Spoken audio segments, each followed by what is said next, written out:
All right, it's 11:01 on the East Coast. I'll call this meeting, this work group meeting of the Energy Industry Revitalization Working Group. Sorry, I'm brain dead. I'm in Europe. I flew overnight, so bear with me if my vocabulary is a bit limited. But I'm calling this meeting to order. Stephanie, would you like to do the roll, please? Yeah, of course. Senator Malcolm Augustine. Delegate Lily Chi. Here. Andrew Place. Present. Heather Graham. I'm here in place for Heather. Thanks. Stephanie Kane. Present. Jennifer Smith Funn. Nancy Sopko. Charles Washington. Present. Thank you. And Sarah Battisti. All right, back to you, Andrew. Thank you very much, Stephanie. All right, Cindy, would you like to start to walk us through our agenda? Yeah, absolutely. So today we are going to be talking about some general updates regarding the Climate Change Commission. We're also going to be touching on the charge of this working group. Last time we met, you might recall we had a very great presentation by Stephanie, who is our coordinator with the University of Maryland. And she talked about some scoping questions that her team is leading for the study aspect. Today's discussion will be more focused on the Climate Change Commission process, which is separate from the study that we still need to report on, we still need to work on, we still need to provide to the General Assembly and the governor. Today's discussion will be focused more on just making sure that we're all on the same page with this working group on some general themes regarding challenges, opportunities for the small business space. So this is the outline for today. We'll be covering some updates regarding the Climate Change Commission. We'll be talking about the interpretation that we're taking for this working group and discussions to come. We'll be providing an overview of considerations regarding, again, opportunities and challenges. And then finally, we'll be having an open discussion following the presentation that we have today. And this is a public meeting, so we have some time at the end in case anyone would like to make any public comment. And before I forget, I did forget to introduce myself, Cindy Osordo, policy analyst with MDE.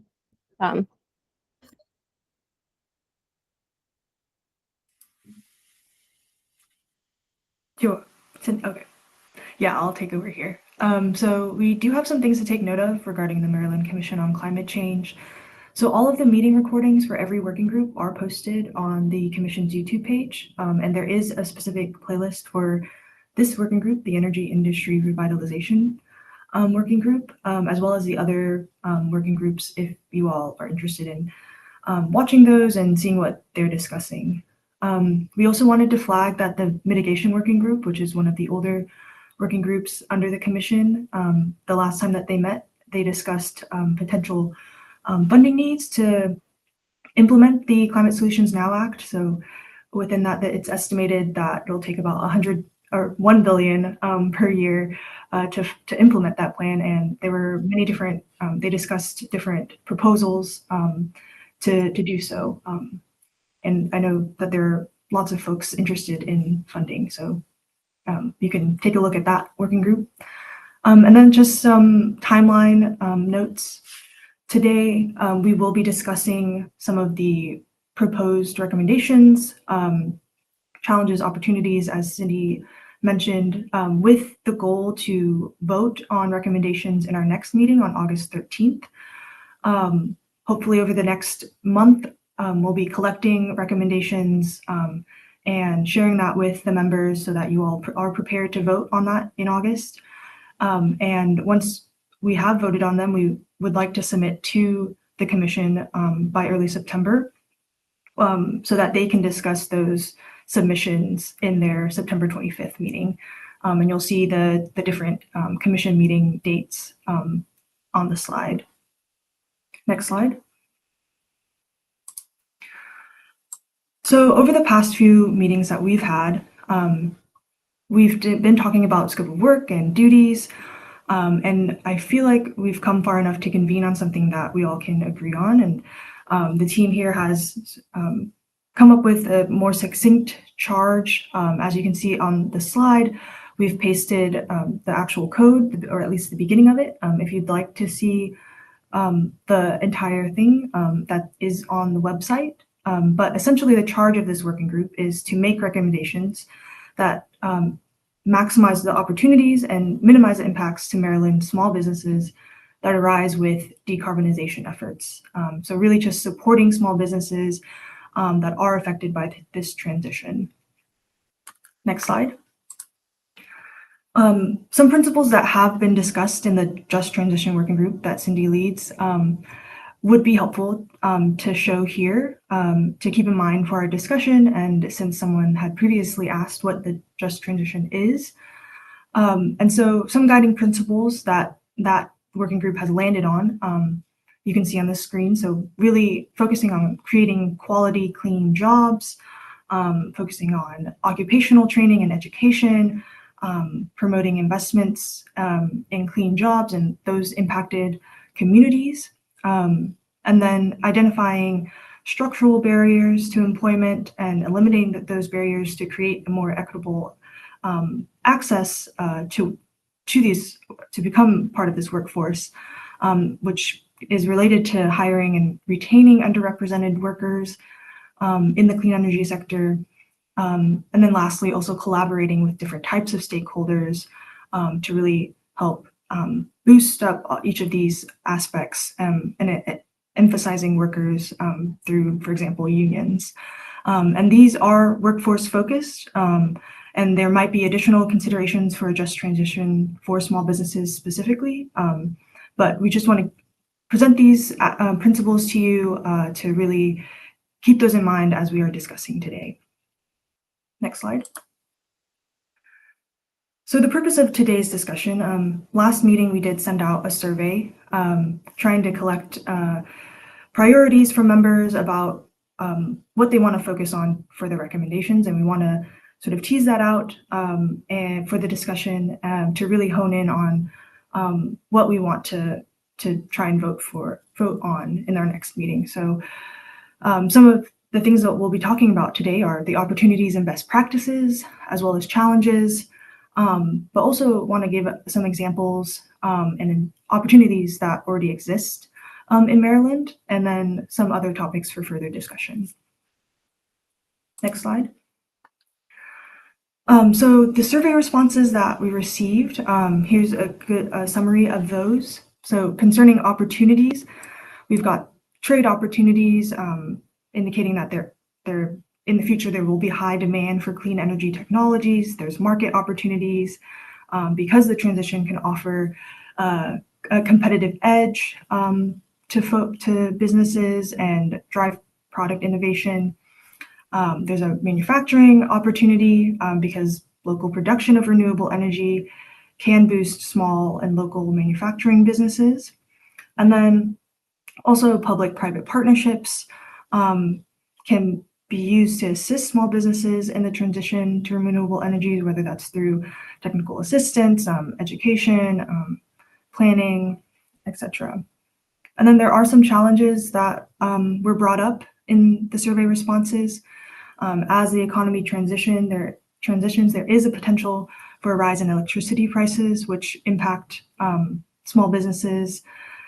These initial capital costs can be high, retrofitting business office spaces, installing infrastructure, and other renewable energy building requirements can be costly without incentives.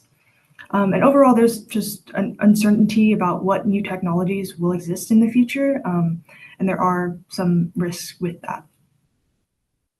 And then there, of course, are funding and financing options and incentives. And with that comes the opportunity for technical assistance, since many small business owners are wearing multiple different hats and may not have the time and capacity to dive into or get access to dive into how to get access to these grants and programs. And so technical assistance will be important to making those programs and policies accessible so that they can access funding and financing options. And then also public awareness was brought up. Public awareness campaigns can ensure that information about these incentives reach a wide audience of small businesses so that they are knowledgeable about it. And then some additional feedback, reliability and stability of the grid came up, as well as the cost implications of closures of energy generating facilities. This is related to the Energy Resilience and Efficiency Working Group, and the study research team is keeping that in mind and integrating those considerations as well. Next slide. So zooming out a bit, so that was the last slide was survey responses and the specific responses that we received. The team at MD and I have thought about more generally about general opportunities and best practices. Some of these are similar to what we received in the survey. For example, financial and technical assistance will be really important in supporting small businesses and the affected communities through the transition. There's an opportunity for job creation through decarbonization because of the electrification requirement. Yes, we talked about education and access. Small businesses will benefit from easily accessible information about programs and incentives and how they can decarbonize their businesses. And then emphasizing collaboration again, partnering with other organizations can maximize these elements of helping small businesses access financial and technical assistance, create jobs, access education. And then collaboration will also help us as a state with knowledge sharing and lessons learned from decommissioning and repurposing processes of other energy generating facilities. And then lastly, related to the facilities question, repurposing and revitalization.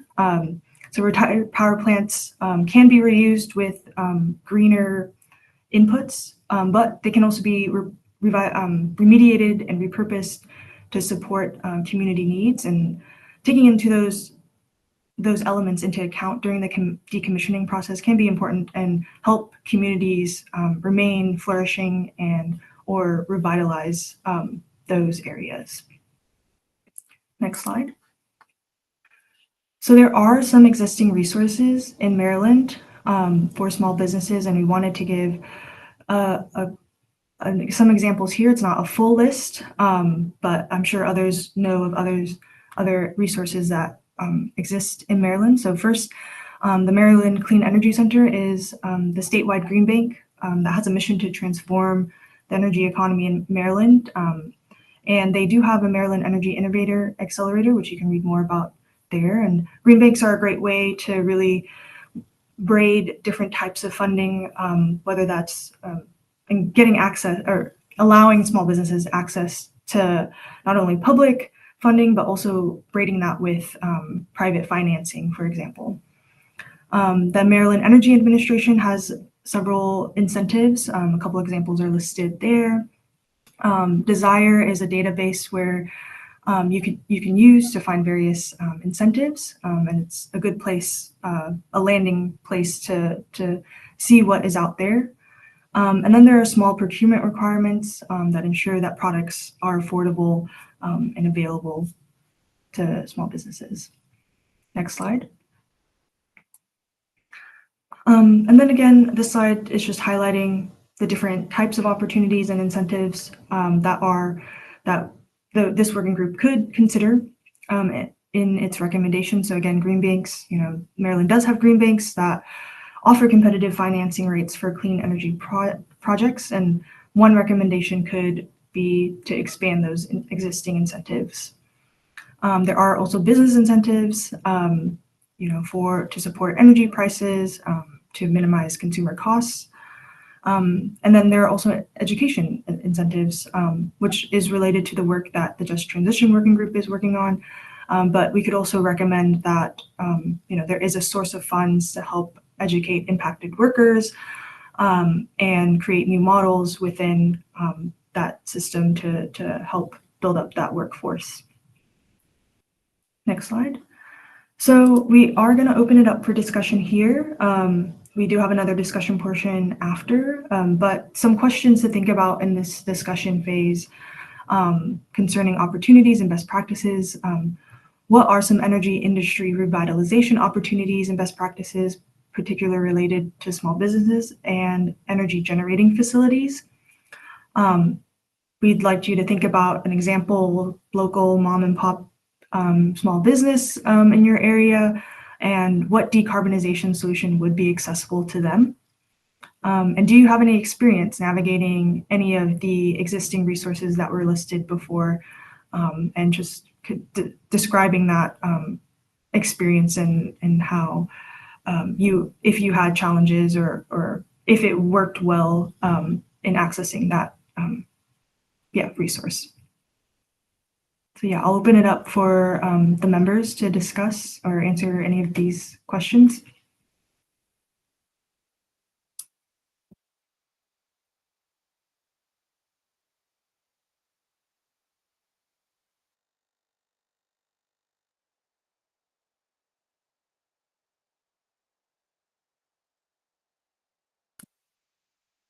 Does anyone have any examples of resources that they know that could help small businesses?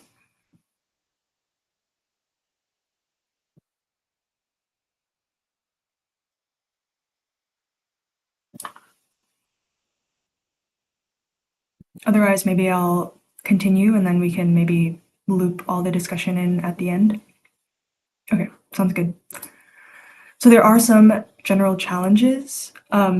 So the purpose of this working group is to really consider how to address facility closures and layoffs for small businesses closely tied to non-renewable energy. And as Maryland moves towards its climate goals, how do we balance those trade-offs? And then another challenge would be the projected costs associated with a shift from to renewables, which may be difficult for small businesses. As I mentioned before, those capital investments can be difficult without incentives. And then small businesses in Maryland, if you all recall I believe it was the first meeting that we had, there are a wide range of different industries in Maryland, and small businesses cover all of those. And a challenge would be to take into account all of the unique needs and abilities of each of those industries and sectors within our recommendations. And then lastly, wanted to talk about supply chains because that is in the charge. And small businesses are dependent on stable and predictable supply chains. So if, there could be ways that we could consider increasing the resiliency of existing supply chains, which could include supporting locally and domestically sourced materials, increasing supplier redundancy, or reducing vulnerabilities in distribution. And so these are some challenges that we thought of, but obviously there could be others, but really focusing on, as we were talking about challenges, talking about opportunities as well, and thinking about the trade-offs between each of those things. So we do have a couple more discussion questions to open up the floor. So what are some other shovel-ready examples and incentive opportunities related to industry revitalization? Are there any approaches that can reach multiple industries and small business types, since Maryland has so many different types of small businesses? And how can small businesses be protected from anticipated impacts from climate change, such as extreme weather events and extreme heat like today? But yeah, I'll open up the floor for anyone who wants to make comments or answer any of these questions. Yes, Ryan? Yeah, I think Sorry, I don't know if there's an echo here. I think one thing that needs to be done early and often with these small businesses is communication, just letting them know what's coming and when. The market can adjust if it knows, for example, that there's a specific regulation that's coming 5 or 10 years down the pipe. I think that's one of the most important things, and then the businesses can make choices ahead of time. So, for example, if they're not going to be able to sell fuel oil, they can start planning and selling off, assets where they can. Or if there's going to be an increase in heat pump demand, then the businesses can think about, okay, we're going to need to hire more people. We're going to need to start looking into our supply chains. So I think that touches on a lot of these things to let the businesses actually do some of that organization that's needed.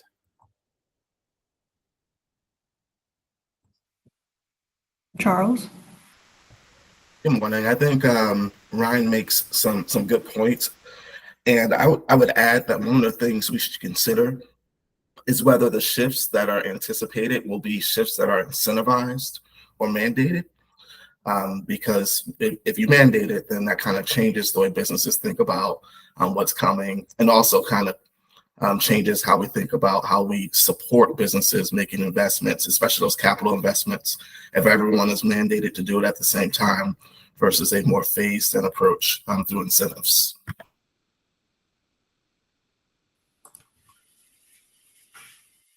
Yeah, those are both really great points. To the communication point, I think, yeah, that it touches on some of the opportunities that I mentioned at the beginning and some of the survey results that we got. Would love to hear more about how to operationalize that. It might be easy to say like communication, but how do we have examples of that in Maryland? And then to your point, Charles, I think, yeah, that is a good point in making that difference. And I think keeping that in mind as you all are crafting your recommendations on whether or not you want this to be your recommendation to be an incentive program or an actual mandate will be important.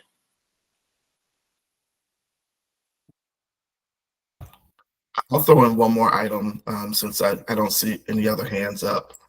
And that's thinking about not just the workforce at the end of the process, but the workforce necessary to implement the changes we're thinking about. Even if we're just talking about installing heat pumps at scale, like what do we need to do in advance of any either mandate or major incentive to be sure that the workforce is available, trained, and ready to implement that, right? That creates not only a challenge, but a great opportunity to create a number of roles and new jobs in the state.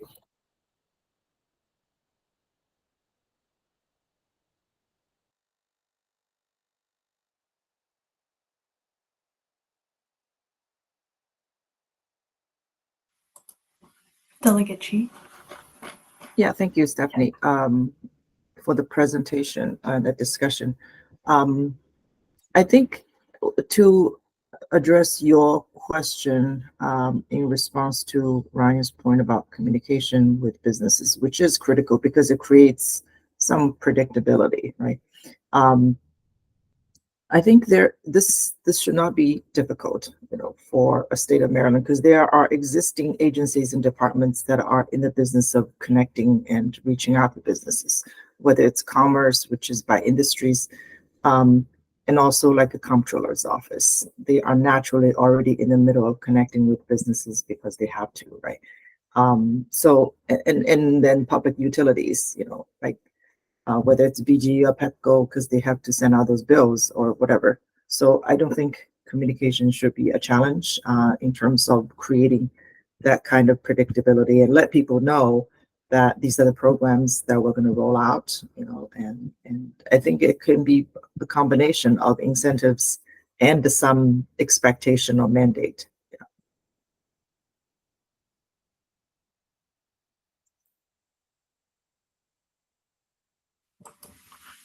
Yeah, those are all really good points. I think utilizing the existing relationships that we have already within the state to communicate with businesses, I think, yeah, that's a really good point.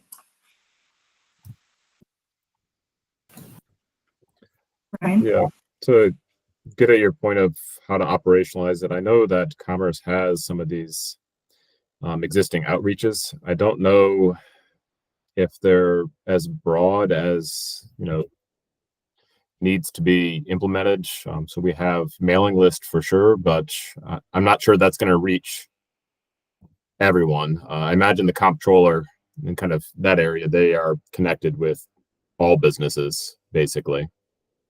Yeah, Um, SDET is responsible for a comprehensive list of businesses in good standing, because every registered business in Maryland has to file an annual report with SDET regardless. So, we have a good list to start from with SDET. I mean, we're getting into the weeds about the operational aspect of it, but in general, I'm just trying to say it should not be that difficult if we know what to communicate.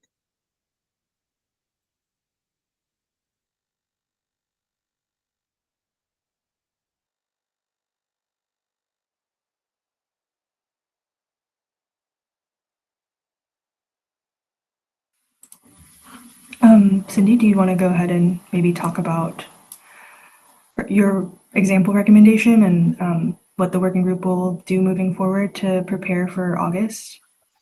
Absolutely, happy to do so. So to that point, Delegate Chief, what are we communicating? Well, that's what we're trying to hone in within this working group.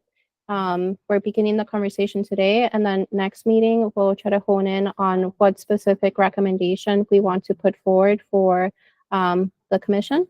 So this next portion, I am proposing, so what we did was we were keeping in mind this general interest area of supporting small businesses across Maryland, while considering that we have very ambitious climate laws. That does include the Climate Solutions Now Act of 2022 that sets the state on a path to achieve net zero by 2045. That does include all the efforts of various state agencies, including MDOT, in building out things like the electric vehicle charging infrastructure that we need, not just for today, but for tomorrow. So we're making massive, massive investments through NEVI, through collaboration from PSC, MCEC, MDOT, in building out this EV charging infrastructure. And we have a lot of EV drivers here in Maryland that want to have access to this charging. So this is the background. Here we are. We're about to enter this new age where massive, massive investments in our EVs, our EV infrastructure. It's super exciting. How do we support small businesses in this major transition that is about to occur?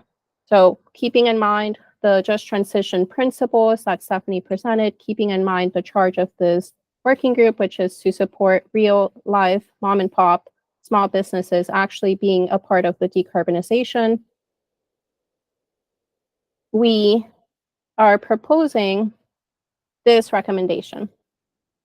Maryland creates a pilot program to drive sustainable economic growth in Maryland convenience stores. It could begin with one convenience store, for example, that integrates best practices for healthy and affordable food options. So this program could address some real community concerns, such as in Baltimore, there are people who don't have access to public transportation options or don't have access to healthy food options. So this could address food deserts in Baltimore, for example, by having accessible and healthy options available. And those options could come for things like locally sourced produce from our Maryland farmers. It could include potentially organic, fair trade, other value-driven products. And ultimately, this would benefit the convenience store itself. It would provide a source of revenue by making that service piece a larger portion of their model, and instead of solely relying on the gasoline sales that historically have driven their business model. This was inspired by a real example of a business model that does exist in the world, not in the US, but in Japan. There's a model called Tanpikari from 7-Eleven Japan, where they collect a lot of data on their customers. A lot of businesses do that this day, and then customize according to local preferences, as well as widespread 7-Eleven preferences. And they optimize the products that they provide. And today, if you look at what 7-Eleven in America is doing, they are now having a question of, hey, with all these massive changes that are about to happen, how do we adapt? So this is the draft recommendation that MDE is proposing that we can work with to, while kind of keeping in mind our priorities, which is to actually support our small businesses in Maryland. Delegate Chief. Thank you. I love this idea, this draft recommendation. I just want to kind of talk about this, kind of help myself think out loud a little bit. I understand that Japan's 7-Eleven is entirely different from America's 7-Eleven. You can actually go there to expect to have your lunch and have a very good meal there. It's actually like a destination more than a convenience store, right? It's an experience. So this whole idea of turning this corner convenience store into some kind of organic food market, right, is what you're proposing as one viable recommendation to reduce driving to a real grocery store or a restaurant or some other places. So like using the existing commercial retail network to create a more healthy lifestyle, right? As a way to conserve energy and minimize energy use. Absolutely. Okay. Absolutely. So I was also inspired by, just as an example, a article shared by a top official in the DOE loans office who is in charge of putting EV infrastructure on the ground. And one common concern for Tesla drivers and non-Tesla drivers, by the way, is the waiting time of charging their car. What do they do with 15, 30 extra minutes hanging around a convenience store? They're right now, the private industry is starting to look at where can we invest, and it looks like there's a chance for the service industry to expand within our existing retail convenience store model. Okay, great. Can I build on this idea a little bit? One, my question is, do you already have a potential 1 or 2 viable chain store kind of partners that are ready to go with this? Like 7-Eleven, like the American chain, of 7-Eleven, right? Are they willing to replicate their success in Japan? And 2, are you willing to expand beyond a 7-Eleven, for example, a dollar store, a Dollar General, right? And I'm not just whipping out some example out of my magic hat, because I represent a rural district that has been a food desert. The irony is it has many farmers that produce fresh produce, and yet residents in that rural community have to drive at least 10 miles to go to a nearby grocery store, which is not near. Okay. So we have people producing food, right, living next to people who have to drive 10 miles to a grocery store, right? And it has been like this for decades. I tried to introduce legislation unsuccessfully to address that. But if we can adopt something like this, we can experiment with more than a 7-Eleven, So I had not gone so far as to do any outreach. This is the beginning of the conversation. That is something that we could explore a little bit more. So we could perhaps make a list of convenience stores that do business in Maryland, and through this working group, I could reach out if that is of interest to you, delegate, to see if there's interest in continuing that conversation. I'd be Okay. happy to do that. Yeah, let's have a sidebar conversation just about this because of this food desert issue, which is not the core focus of this work group, but related to our core interest. And my question to you and all of the members on this call is this the kind of recommendation that we would consider to be a primary recommendation, like a first tier recommendation, or second tier recommendation? Because we're not directly addressing energy issues. Right. So this is like a byproduct. As a result of this practice, people will conserve energy, but it's not directly focusing on energy transition. So that's my question. Yeah. So yeah. Sorry, Cindy, if go I ahead. may jump in. Yeah. And but I really think it is core. And on the one side of the calculus is the reducing vehicle miles traveled. So folks don't have to leave their neighborhoods. And also is it, and thinking about the core obligation of us to think about small businesses in this energy transition writ large. If we are providing an improved business climate for them to operate in Maryland, we can be reducing the amount of produce that's coming in from California, or not to pick on any other state, but that's an energy savings on that side of it as well. I would argue. So I think it plays directly into what we're trying to do, and certainly more broadly, the idea of sustainable neighborhoods, and I think that's embedded in our charge, and that these businesses can continue to have a value proposition in these neighborhoods if we're able to provide a mechanism or lever that improves their business climate, these small businesses in these communities. I think I think I could make a very strong case that this is really core to what we're trying to do here. Okay, thank you. To answer one of your questions, Delegate Chi, this is not the only recommendation that we can propose. This is us beginning that conversation, and this is what we have to react to. Following this meeting, we would be happy to take specific language reacting to this recommendation. We would also be happy to take additional language that addresses another aspect of decarbonization. Great, thank you. I should say that my initial reaction is maybe similar, Delegate, to yours, in that I completely see the value of a program like this, both for the community and for the business. I may be struggling a little more to see how it'd be reacting to the impact of the energy transition on the business.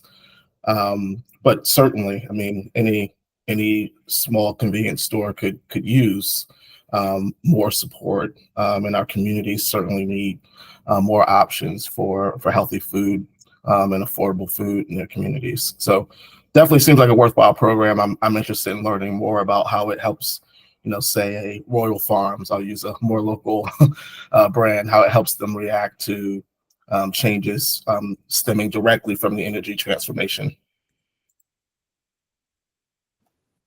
Charles, I'm sorry, but would you be able to speak a little bit more about any recent efforts regarding EV infrastructure expansion that BG is leading, and the benefits to the grid and communities from potentially considering things like bidirectional charging?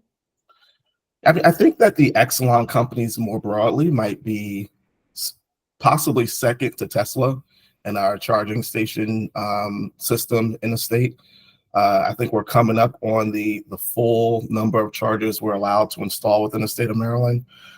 And so at this point, because we're fully regulated and the number of chargers that were approved is just about nearly deployed, I'm not sure that we have many more upcoming. I know that we're making cases for additional chargers. And then also looking at pretty exciting legislation like the DRIVE Act, that the General Assembly passed this year that kind of give us the opportunity to be a little more creative, but more at people's homes than public charging.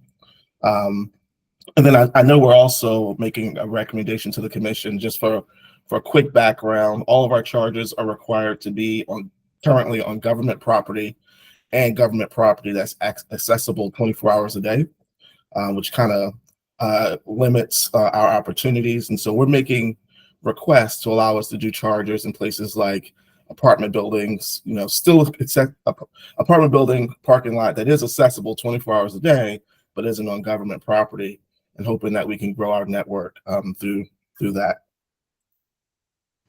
Thank you so much, Charles. I know that there's a lot of exciting efforts, not just by BGE, but utilities and PSC planning processes.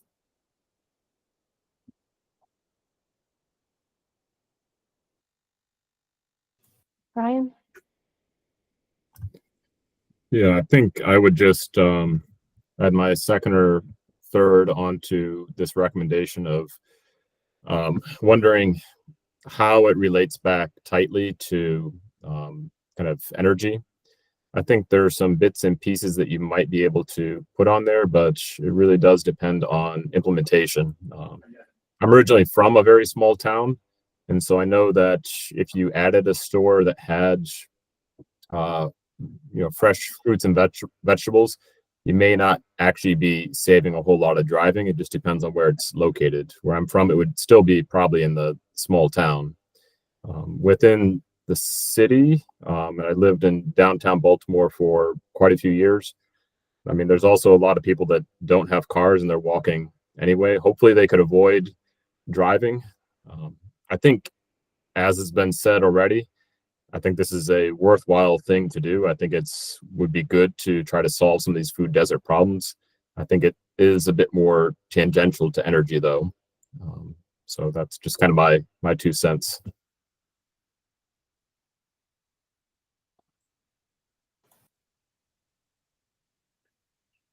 The energy grid does have to support our electrification efforts. That does include electric vehicles, and there will be a lot of changes due to our Clean Cars Act, due to us promoting cleaner trucks. Heavy duty vehicles are also part of the equation here. So we're talking massive, massive investments going into our electrical grid with reliability and resiliency in mind, but also with clean transportation, also clean energy in mind. So this was just kind of an attempt to focus on real small business, how to support amidst all of these changes.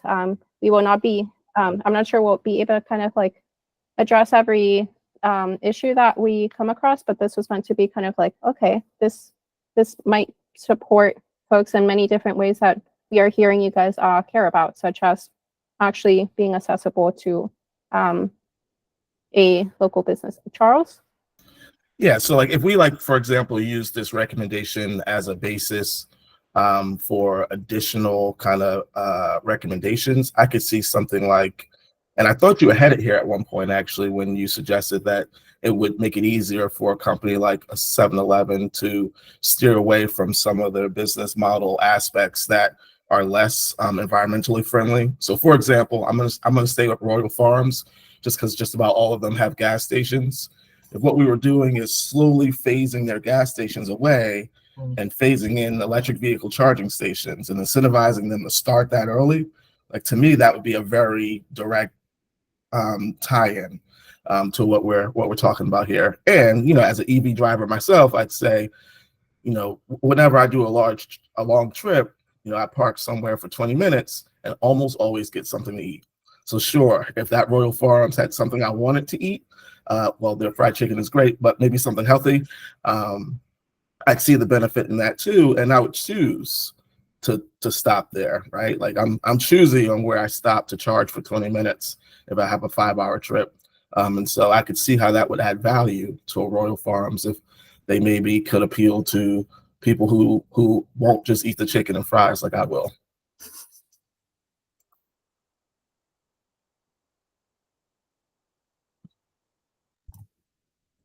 Yeah, I would agree with that. Incentivizing switching over to charging stations, I think that would be highly valuable to gas stations. They make pretty much all of their money on those convenience stores. They make almost no money on the actual gas they're selling. The gas is there just to get someone to go to the location.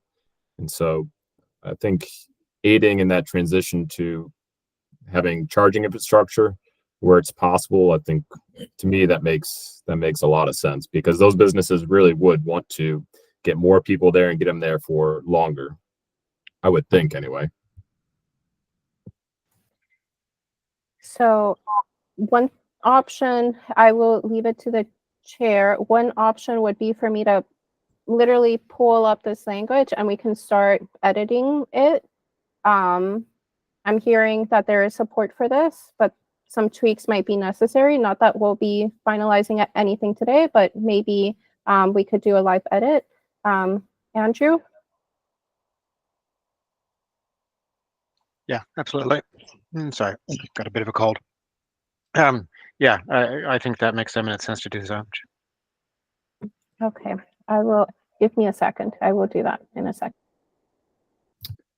And I would say if we go that direction, it would probably make sense to actually talk to those businesses to confirm that that actually makes sense to them.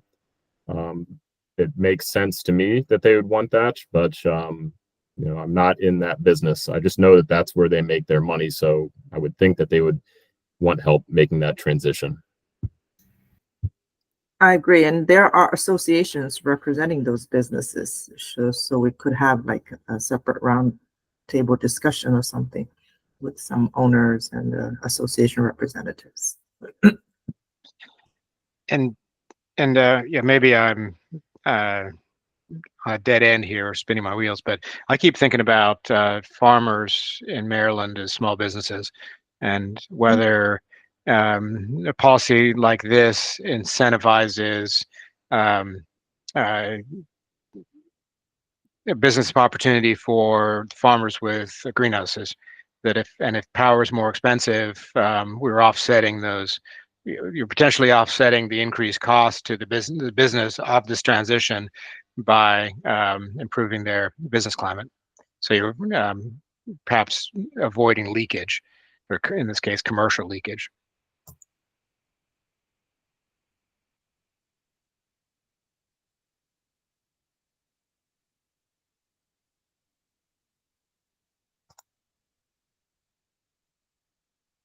And I'm always doing potato chips and a Cadbury's bar. So maybe I should be steered away from those whenever I'm traveling.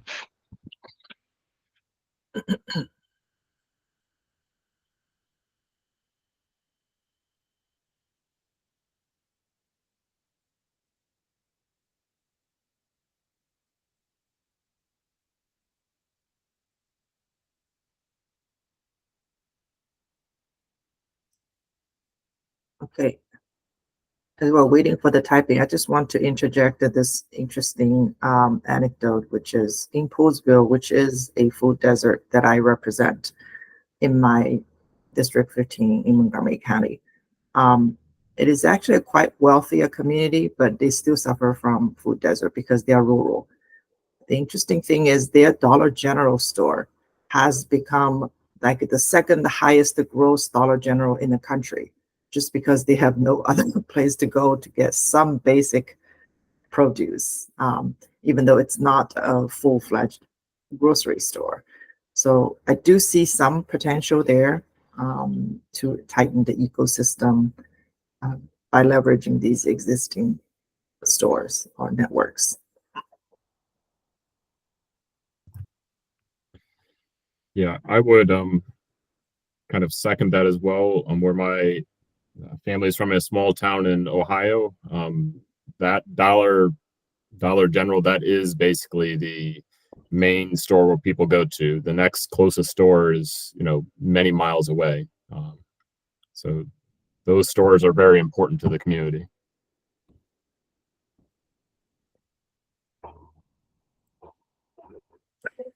Who was Phil? I was trying my best to incorporate the ideas. I hope this was helpful. I'll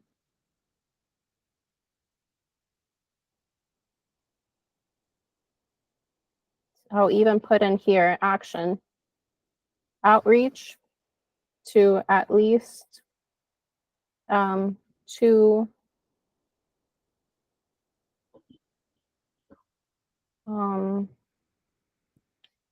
who would I do outreach to? Would it be an association or would it be, who would be the Maryland version? So I would reach out to the Maryland Retailers Association. They represent Royal Farms of the kind, some chain stores. They represent several of those chains across Maryland. I can do that.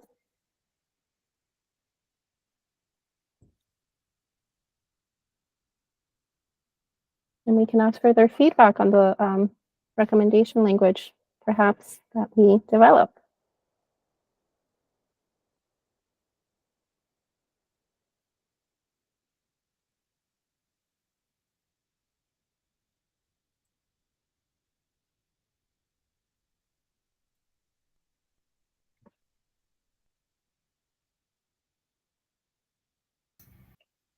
Just as a second option, and I think the retailers are going to be great. Kaylee's very responsive, but MAPTA represents kind of all the retailers that have gas stations. So if we're like looking at like the kind of businesses that are actually going to be transitioning, they may be a good resource as well. Yes. Okay, we can conduct outreach to those two associations. I do have the contact for that, and we can report out on the on what we find out. But for now, I wanted to draw your attention to this language, and wondering if you have any feedback. I could even break it up or make it shorter if that helps. Could I ask a procedural question? I wonder, for today's purpose, how many recommendations we're going to consider, just in the interest of time. Because if we're going to get into the nuances of the language and wording, maybe it's better use of everyone's time to send us some draft to look at afterwards, or Google Doc kind of thing. It's hard to read on the call. Yeah. So we will definitely be sharing out. So based on the conversation today, based on the survey responses that we received, we are going to draft recommendations. This is the only recommendation so far that we have drafted. We'll try to draft 2 more, again, based on the feedback that we received. We are making a final call for any actual draft language. We didn't receive any, there were a lot of folks that didn't respond to the survey. If you have language that you would like us to consider, please submit it by the 31st, the last day of the month. That'll give us enough time to kind of incorporate it. But the thinking is that you would have the actual draft language in your hands for this working group about a week in advance of our next meeting. Our next meeting is mid-August. So you're going to have the actual language to review. It will not be complicated, but this is the actual only recommendation right now that we have in front of us.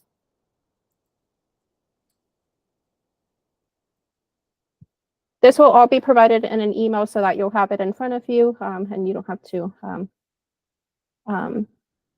be guessing as to when to submit things. But yes, for today, we were just thinking of this one recommendation. There was a member who we heard from that I was hoping could talk a little bit more during the open discussion portion, but for now, I just wanted to make sure that we were on the same page with moving forward with this one recommendation and any other steps that might be necessary. I want to just share my thoughts on this. My understanding as a member of this group is that we're going to make some policy recommendations that are data driven and are research driven, right? So we will look at other states' practices and look at the market and get some input from different industries that are critical to Maryland's economy. As I mentioned at the last meeting, industries that tend to be heavy energy users, right? Whether they are R&D or healthcare and all that.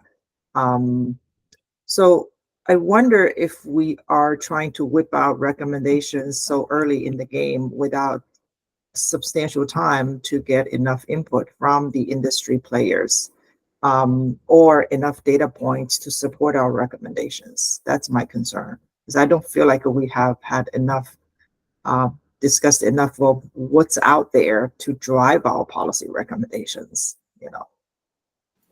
Yeah, so there is a potential scenario here where folks don't vote on any recommendation, and we don't put any recommendations forward for this year's Climate Change Commission process. That is an option. I thought it would be in the best interest of the members to put something forward. And so we decided to begin that conversation today for that reason. I feel like whatever we come up with should be industry driven. It should be very much, you know, based on the input of different industries that will be affected and are expected to be active partners to carry out these things, right? Absolutely, yeah, which is and that takes time, you know. Yes. So for this recommendation, I was thinking one convenience store. I wasn't thinking massive changes. It does sound like this group is thinking big, but so I would even kind of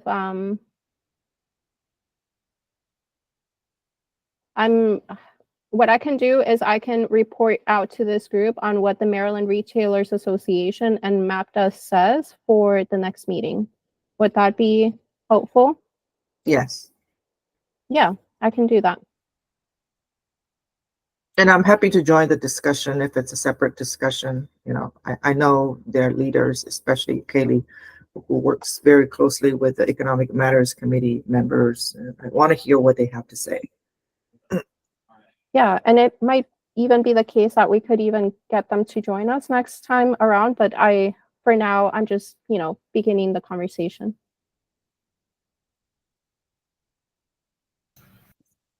I had a question for you, Delegate Shi.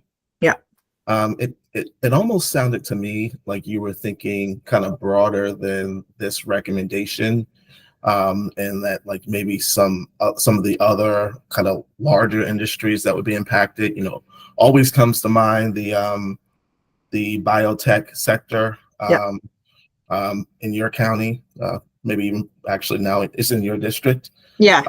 And huge energy users, totally going to be impacted by these things. My experience from when I worked for the utility that serves you is that they don't always pay attention to energy policy until it hits them. And so I didn't know if that's where you were going to, like hearing from them. Yes. But if you are, I do think that makes a lot of sense. Yeah, like a Maryland Tech Council represents both tech and bio, right? Because bio is such a unique niche sector in the larger family of tech industries that they become sort of the flagship industry for Maryland. And if we don't have enough input from them about what makes sense, then we're missing out on a whole, you know, very important sector that drives our economic growth and job growth. So I think it's really critical that we collect enough data points, whether they are actual numbers or anecdotes from company leadership that has to pay those bills. And maybe they are already coming up with their own innovative ways in energy conservation, and those hospital leaders, healthcare leaders, you know, all those clinics and those ugly suburban office parks, right? After the pandemic, how do they manage it? Like the real estate industry is another critical industry sector that I really want to hear from, because they manage tremendous assets that are going through such rapid changes post-pandemic. I really think they could be important voices for our recommendation. To me, this makes so much sense, Delegate. And there had been an effort to try to get individual businesses to come, and I proposed it and couldn't deliver because I couldn't get businesses to agree to do it. But I actually think the approach of the associations who are more kind of used to showing up in these types of forums. You can have the Maryland Hospital Association, the Association of Realtors, who can all come and represent all these industries, and would be much easier to get. Yeah, absolutely. They can help us identify players.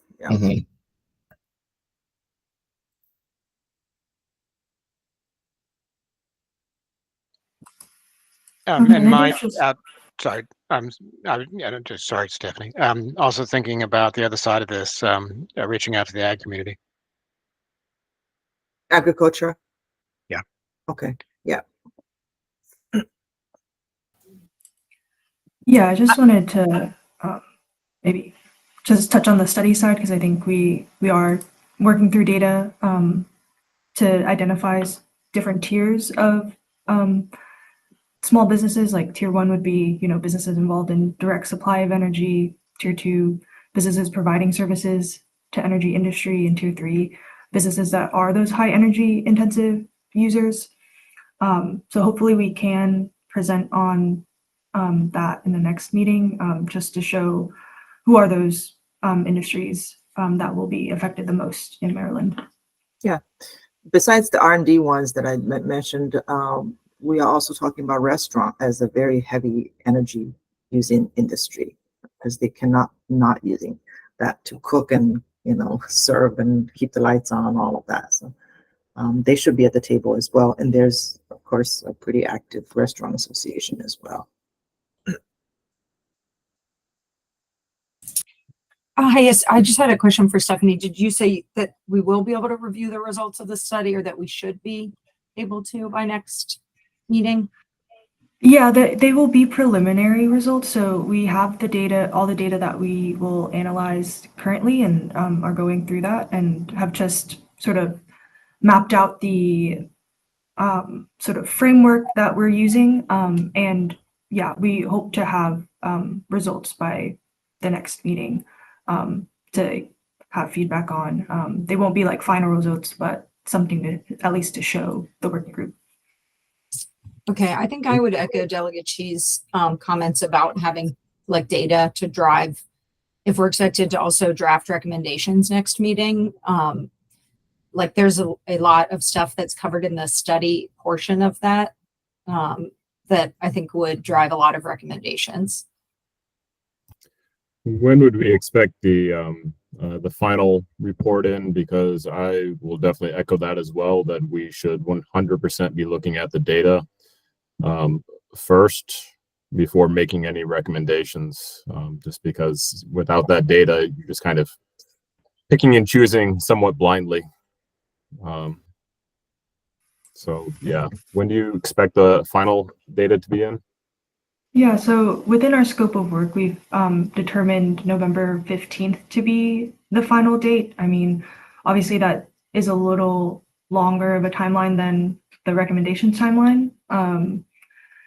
So I think I would defer probably to MDE on like how to work around that. And yeah, of course we can provide preliminary results, but like the end sort of product and report won't be out until at least within our timeline till mid-November.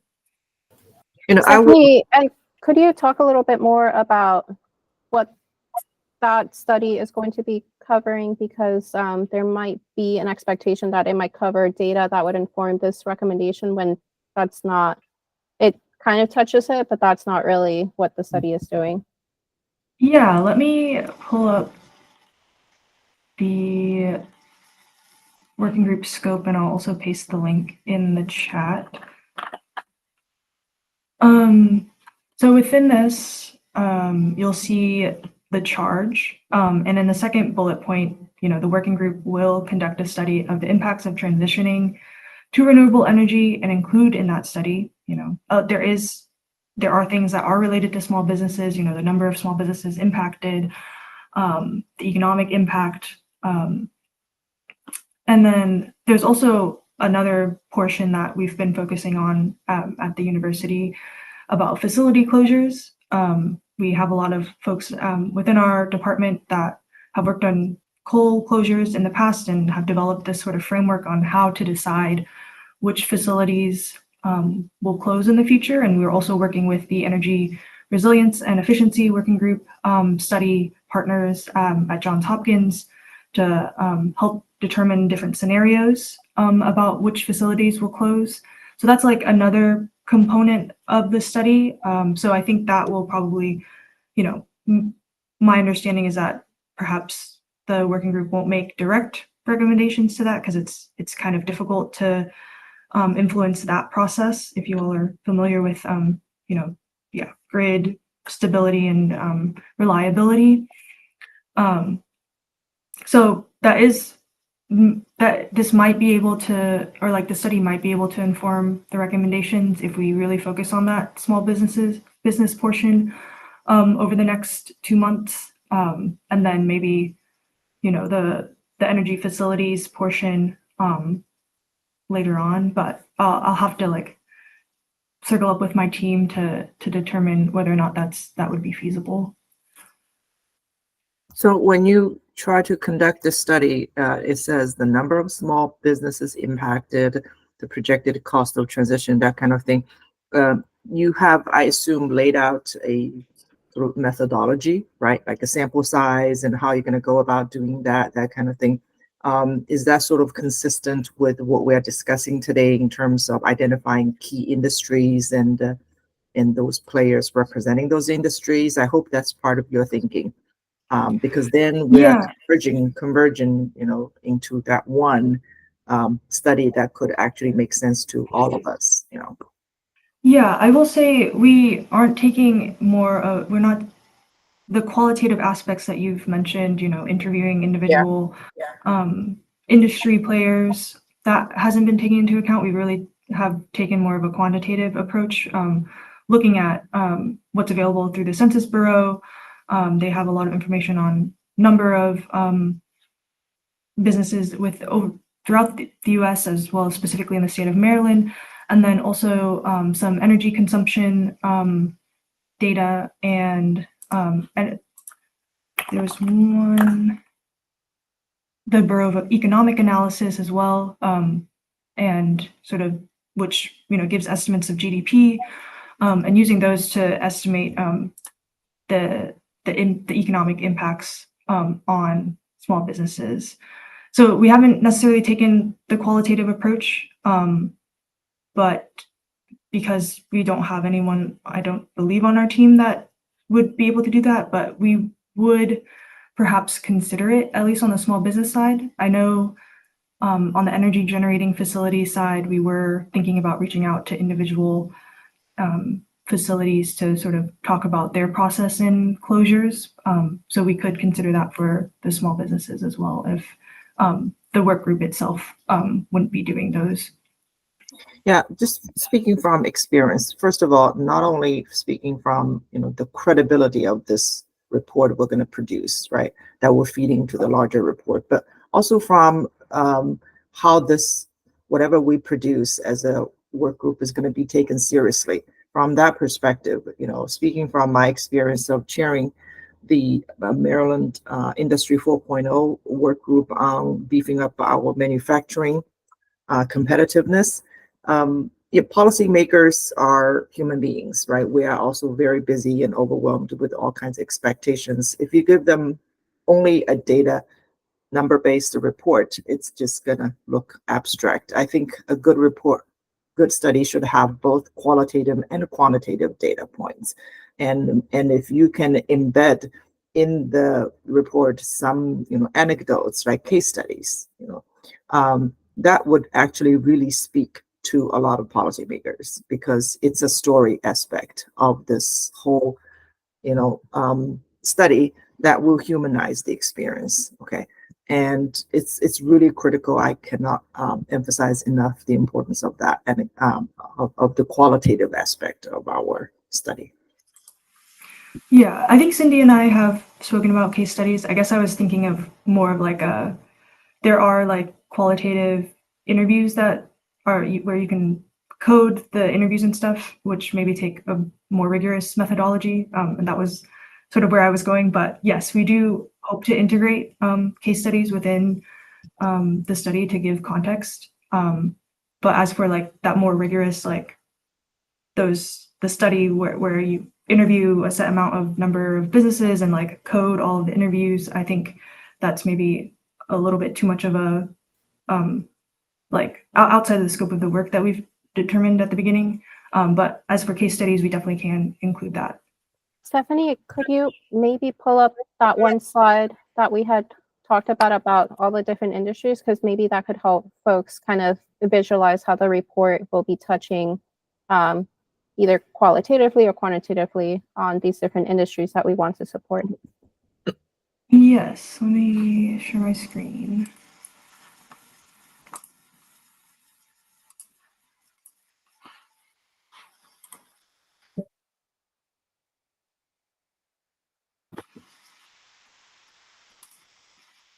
I think, are you all able to see that? No, sorry. Okay. I put it Are up you all for able you. to see? Okay, thanks. So this is using the North American Industry Classification System, or NAICS. This is a high level, so the NAICS codes go down more specific. So this is kind of like the high level industry classifications, and then there are more specific ones that go down under each of these. And so obviously this ranges from agriculture to healthcare and social assistance industries, and we'll be looking at all of these and prioritizing based on one of like the tiers that I mentioned before. You know, if they are directly using fossil fuels or within the fossil fuel industry, and then those heavy energy users. And we're still classifying those and trying to see what data will be beneficial to use for classifying each of these industries in those tiers. But yeah, we'll be taking a look at these, and if anyone has any questions about the specific one, I can answer questions. Yeah, I think the recommendations should be backed by data, but to make them more communicable, those personal stories, just let people remember and understand more on a human level what's going on. Yeah, my background, I'm a scientist by training. I'd love to see data, but I also know that most people, that data is just going to like gloss right over them. But a story that supports kind of the data will, help it make much more of an impact. That's just kind of my perspective.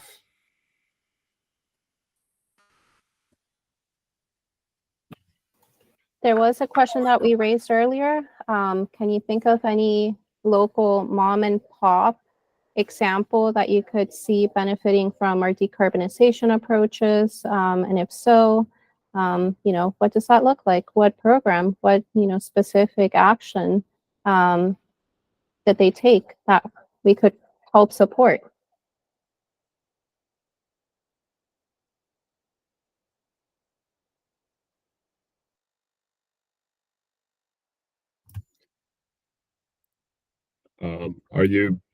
I think it's going to specifically depend on which one we're talking about.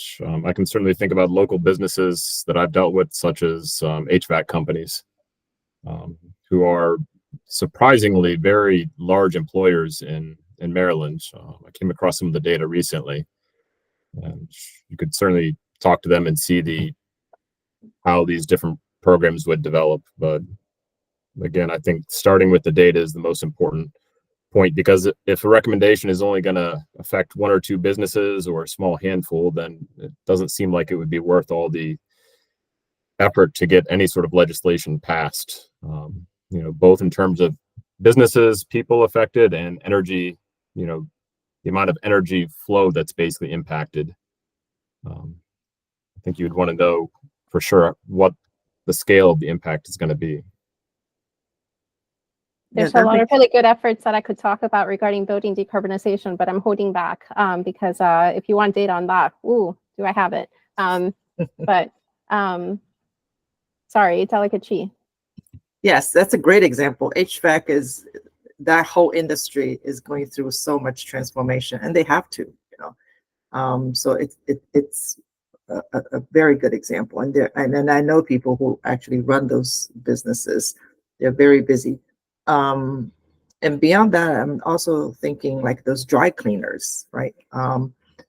That kind of, that is also an example of a kind of a retail outfit, but also uses a lot of energy that can benefit from any smart energy transition that can lower their operation costs, but also reduce the footprint and those kind of things. Yeah. A delegate, sorry, I misspelled your last name, but I am aware of that last year he led a very, very meaningful effort addressing Ryan's point, which is the Empower programs last year had a draft bill that did not become law, but it became law this year, and it will drive massive, massive investments, Ryan, in exactly what you're talking about. Yes, electrification, supporting our HVAC contractors, supporting our utility programs, and a lot of other investments in the things that we need. Yes, the Empower Bill is really a game changer, you know, for not just residents, but potentially for small business as well, so that we're mindful of not just cost, not just energy efficiency and cost reduction, but also reducing the overall footprint. And I'm glad you mentioned early on in the presentation about the Green Bank, because that was also my legislation 3 years ago in partnership with the Maryland Clean Energy Center. And because of that bill, now we have the designated Maryland Green Bank to not only fund the capital projects, but also to have an accelerator in addition to an incubator in the state of Maryland. I think it's jointly run by the Maryland Clean Energy Center and the Department of Commerce to have that accelerator. So these people are in the ideas incubation space. Maybe they can also be an interesting voice to contribute some recommendations to our work group directly, because those are entrepreneurs that are playing with those great ideas in the energy revolution space, and they're actually turning ideas into commercial opportunities, you know. Delegate Chi, you actually read my mind. They're on my list of people that I'm thinking of potentially inviting to a future meeting. But I wanted to make sure that we were, kind of focusing on the right things. And I'm glad to hear that you are interested in this aspect. Great. Stephanie? Yeah, I had a couple questions about the study and what it might cover. I was wondering if something like, we're talking about HVAC, and that makes me think of building efficiency standards, which I know has been discussed in legislation previously. Is that something the study might be modeling, like the economic impact of retrofitting a building? Because I can imagine that's something that small businesses would be really sensitive to. I don't believe we'll be doing necessarily any modeling. And I think, that seems fairly specific. And I think obviously we do have a set amount of time to conduct this, and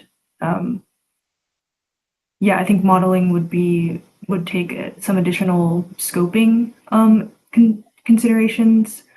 And I'm not sure if, at least within the Center for Global Sustainability, we have the expertise to be able to do that. I think I'm thinking of perhaps like Towson might be able to conduct something like that on the economic side, but in terms of like our in-house capabilities, I'd have to check to see if we would be able to do Stephanie, something like that. I don't think we'll have enough time or budget within our Okay. scope. It's a consideration. Maybe it goes into a recommendation then from the group that like the cost of retrofitting should be considered before, especially if we talk about like incentives versus mandates. And then the other question about the study I wanted to ask is related to facility closures.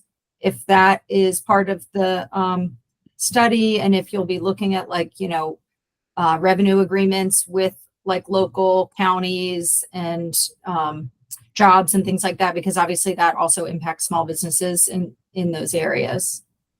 Well, if we pursue the draft recommendation, that could bring in theoretically, you know, new tax revenue. So there could be exploration of bringing in new tax revenue. But then you're kind of very specifically focused on specific sectors. Is that right? Yeah, it's like sub bullet 4 and 5 of the prompt says analysis of generating facilities that may close as a result of the transition to renewable energy, including issues and opportunities related to the repurposing of the sites. And then 5 is an analysis that identifies or estimates the timing and location of closures, layoffs in non-renewable energy industries, the impact of facility closures and layoffs on affected workers, businesses, and communities, and then how the commission can effectively respond to those closures and layoffs, including compensation and incentivizing businesses to make the transition. I think a pretty basic recommendation this group could make would be something related to how they work with the PSC and this honestly would go up to the regional PJM level, but like what the reliability backstop will be for ensuring that there's sufficient power in the state. Like if there's some kind of like what becomes the tip off for a closure that shouldn't happen to ensure that the lights can stay on. Yeah, that definitely overlaps with the energy resilience and efficiency working group, which we're working closely with. As for this study, for this working group specifically, we do have like technical criteria, which does include profitability of the plant, which like considers revenue and costs, and then also some equity criteria, which again we can show that framework that we've developed in the next meeting, but we have a list of technical criteria to consider during closure, like considering closures, as well as equity criteria, which includes job loss, availability of alternative jobs within the community, is the community rural or urban, and lost tax revenue.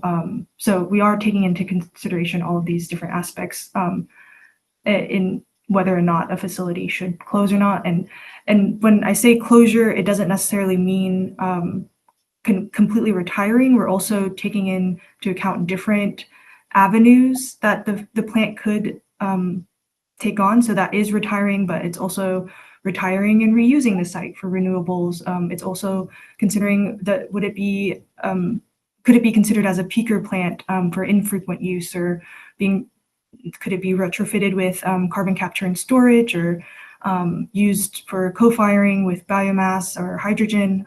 So when I say closure, I do mean like we are also considering all of these other aspects to move forward with different options for the facilities. We can also include just a brief background, you know, reliability is still happening in the background here. That's what the process is, just to not ignore that that's part of the conversation here. Yeah, I think that's important. I also think all the information you're pulling about the like economic impacts should be included in the study report, because I think, speaking of telling a story, that will tell a very powerful story.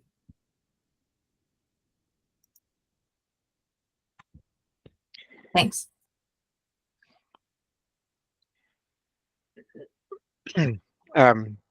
Spectacular conversation, really fruitful. Thank you. We are up against our 12:25 point to have public comment. So I would like to open the floor to any member of the public who is on this call. If you'd like to comment, please raise your hand and we will recognize you.